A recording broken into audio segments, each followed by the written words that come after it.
পুরীর স্বর্গদ্বারের মোড়ে যেখানে শ্রী চৈতন্যদেবের মূর্তিটা রয়েছে, সেখান দিয়েই সমুদ্রের বিচে যাওয়ার জন্য পা বাড়িয়েই চৈতন্য মূর্তি সংলগ্ন প্রথম অস্থায়ী দোকানদারকে অঙ্গুলি নির্দেশ করে মূর্তিটা দেখিয়ে জিজ্ঞেস করলাম, এটা কার মূর্তি?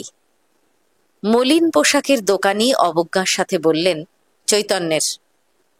আমার পরের প্রশ্ন, এখানে কার মাহাত্ম্য বেশি, জগন্নাথ দেবের মন্দিরে না চৈতন্যদেবের? প্রশ্নটি শুনে ভদ্রলোক একটু রুষ্ট হলেন। মনে হলো আমার উদ্দেশ্য সফল হলো। উল্টে উনি প্রশ্ন করলেন, আপনি কি কারণে এখানে এসেছেন? অর্থাৎ বোঝাতে চাইলেন, জগন্নাথ দেবের মাহাত্ম্যের কারণেই আমি পুরী এসেছি। এরপর আর আমার সাথে কথা বলার আগ্রহ তিনি দেখাননি।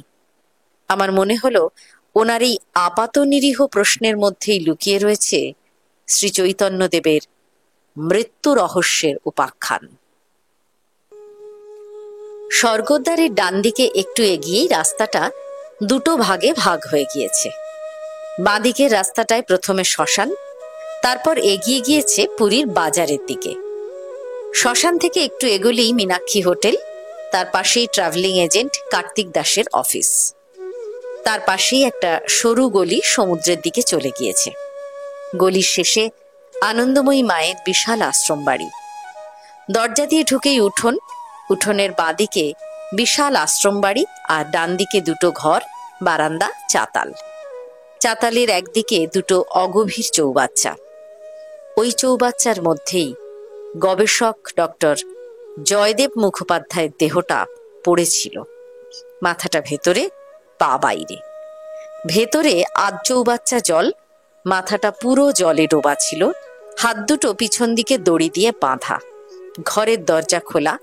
খাটের তলায় মেঝেতে ডক্টর জয়দেব মুখোপাধ্যায়ের মা বিমলা মুখোপাধ্যায় উপুড় হয়ে পড়ে রয়েছেন, মুখ দিয়ে গ্যাঁজলা বেরোচ্ছিল। ঘরের মধ্যে ঘুমের ওষুধের ছেঁড়া রাংতা, ইংরেজিতে লেখা দুটো সুইসাইড নোট, আর প্রচুর বই, প্রাচীন পুঁথি, সব লণ্ডভণ্ড করা। বক্তব্য প্রত্যক্ষদর্শীদের। চৈতন্য মৃত্যু রহস্য গবেষক ডক্টর জয়দেব মুখোপাধ্যায় স্বর্গদ্বার অঞ্চলে তথা পুরীতে ভীষণ জনপ্রিয় হয়ে উঠেছিলেন। অনাথ, অসহায় বহু মানুষকে তিনি সাহায্য করতেন। পুজোর সময় গরিবদের জামা কাপড় দিতেন, প্রসাদ খাওয়াতেন। প্রতিদিন বহু মানুষ দেখা করতে আসতেন এই মানুষটির সাথে। রাজীব গান্ধীর মতো মানুষকেও ওনার কাছে আসতে দেখা গিয়েছে। এহেন মানুষটিকে যখন দাহ করার জন্য শ্মশানে আনা হয়েছিল, ভয়ে কেউ আসেনি। পুলিশ দাহ করে দিয়ে চলে গেল, আর ঘরের সব বইপত্র, প্রাচীন পুঁথি নিয়ে কোথায় চলে গেল কে জানে। বক্তব্য প্রত্যক্ষদর্শীদের। কাছের মানুষদের তিনি বলেছিলেন, শ্রী চৈতন্য মহাপ্রভুর শেষ জীবনটা বড় কষ্টের। যারা কষ্ট দিয়েছিলেন তাদের নাম ফাঁস করে দেব। সব পুঁথি প্রমাণ পেয়েছি। 1510 খ্রিস্টাব্দে শ্রী চৈতন্যদেব পুরীতে আসেন। তার 1533 খ্রিস্টাব্দের 29শে জুন মাত্র 48 বছর বয়সে ওনার অন্তর্ধান ঘটে। জীবনের শেষ 18 বছর পুরীতেই ছিলেন। শ্রী চৈতন্যদেবের অন্তর্ধান রহস্য প্রসঙ্গে আলোচনা করতে গেলে বারবার ঘুরে ফিরে চলে আসে গবেষক ডক্টর জয়দেব মুখোপাধ্যায়ের মৃত্যু রহস্যের কথা। যে মানুষটা গোটা জীবনটাই উৎসর্গ করেছিলেন শ্রী চৈতন্যদেবের মৃত্যু রহস্যের সমাধানের জন্য, 462 বছর বাদে শ্রী চৈতন্যদেবের মৃত্যু রহস্যের অনুসন্ধানে নেমে যখন প্রায় প্রমাণ করতে চলেছেন শ্রী চৈতন্যদেবকে কিভাবে কারা খুন করেছিল এবং দেহ কোথায় পুঁতে রেখেছিল, ঠিক তখনই 1995 সালের 17 এপ্রিল রহস্যজনকভাবে মৃত্যু হলো সত্যান্বেষী ডক্টর জয়দেব মুখোপাধ্যায়ের। আজ 30 বছর বাদেও প্রয়াত জয়দেব মুখোপাধ্যায়ের মৃত্যু রহস্যাবৃত। স্থানীয় মানুষ যাকে সরাসরি খুন বলে সন্দেহজনক ব্যক্তির শাস্তি চায়, সরকারি খাতায় তাকেই আত্মহত্যা বলে দেখানো হয়েছে। প্রয়াত চৈতন্য গবেষক ডক্টর জয়দেব মুখোপাধ্যায়ের উপন্যাসের আঙ্গিকে লেখা চৈতন্যের সমাধির খোঁজে একটি তদন্তমূলক গ্রন্থের প্রথম খণ্ডের নাম কাহা গেলে তোমা পাই। সেখানে তিনি লিখেছেন, পুরীর ভারত সেবাশ্রম সংঘের কর্মসচিব স্বামী অভিভবানন্দ এক পত্র লিখে তাকে জানিয়েছেন তার সুনিশ্চিত ধারণা মহাপ্রভুর দেহটিকে মণিকোঠার রত্নবেদীর নিম্নেই সমাহিত করা হয়েছিল।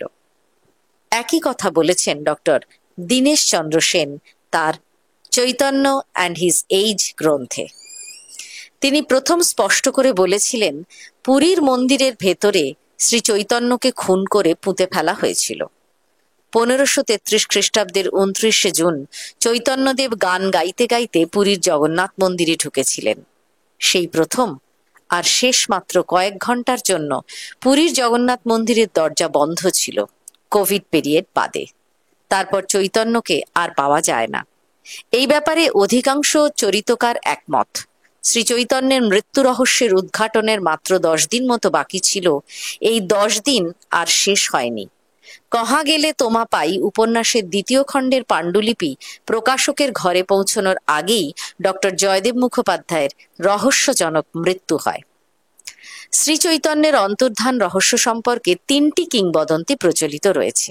1, পুরীর নীলাচলে কৃষ্ণ নাম জপতে জপতে সমুদ্রের দিকে হেঁটে চলে যান এবং সমুদ্রে বিলীন হয়ে যান। 2, জগন্নাথ মূর্তির সঙ্গে শ্রী চৈতন্য লীন হয়ে গিয়েছিলেন। 3, সংকীর্তনে বের হয়ে তার পায়ে ইটের আঘাত লেগেছিল, তার ফলে সেপ্টিসেমিয়া এবং মৃত্যু। কেউ কেউ বলেন পায়ে লোহার কাঠি ঢুকে সেপ্টিসেমিয়া এবং মৃত্যু। প্রশ্ন হচ্ছে, মৃত্যু হলে দেহ কোথায় গেল? 2000 সালে আর্কিওলজিক্যাল সার্ভে অফ ইন্ডিয়ার পক্ষ থেকে কয়েকজন প্রত্নতাত্ত্বিক জগন্নাথ মন্দিরের সংরক্ষণ করার সময় মন্দিরের গর্ভগৃহ থেকে খুঁজে পায় 6 ফুটের এক কঙ্কাল। পরীক্ষা করে জানা গেল মৃত ব্যক্তি ছিলেন অত্যন্ত দীর্ঘাঙ্গী এবং তার মৃত্যু হয়েছিল আজ থেকে প্রায় 500 বছর আগে। পারিপার্শ্বিক পরিস্থিতি বিচার করে বেশিরভাগ মানুষ এই সিদ্ধান্তে উপনীত ছিলেন এই কঙ্কালটি বাংলার ভক্তি আন্দোলনের অন্যতম ব্যক্তিত্ব স্বয়ং শ্রী চৈতন্যদেবের। বিশেষজ্ঞরা মনে করেন কলিঙ্গের রাজা প্রতাপরুদ্র শ্রী চৈতন্যকে দেবতা জ্ঞানে মান্য করতেন। শ্রী চৈতন্য রাজাকে অনুরোধ করে নিচু জাতের মানুষদের বিভিন্ন ক্ষমতা অর্পণ করেছিলেন, মন্দিরে ঢোকা, রথের দড়ি টানা সহ বিভিন্ন বিষয়। এতে ক্ষিপ্ত হয়ে ওঠেন পাণ্ডারা। শ্রী চৈতন্যদেবের প্রভাবে রাজা ক্রমশ ধার্মিক, যুদ্ধবিরোধী হয়ে উঠেছিলেন। যুদ্ধের অস্ত্র বিক্রেতারাও ক্ষিপ্ত হয়ে উঠে গুপ্ত হত্যার সাথে যুক্ত হয়ে ওঠেন বলে মনে করা হয়। আজ থেকে প্রায় 500 বছর আগে শ্রী চৈতন্যদেবের মৃত্যু এবং আজ থেকে প্রায় 30 বছর আগে শ্রী চৈতন্যদেবের মৃত্যু রহস্যের গবেষক ডক্টর জয়দেব মুখোপাধ্যায়ের রহস্য মৃত্যু আজও রহস্যের আড়ালেই থেকে গেল। আমরা যেটুকু জানতে পেরেছি সেইটুকু আপনাদের সঙ্গে শেয়ার করে নিলাম।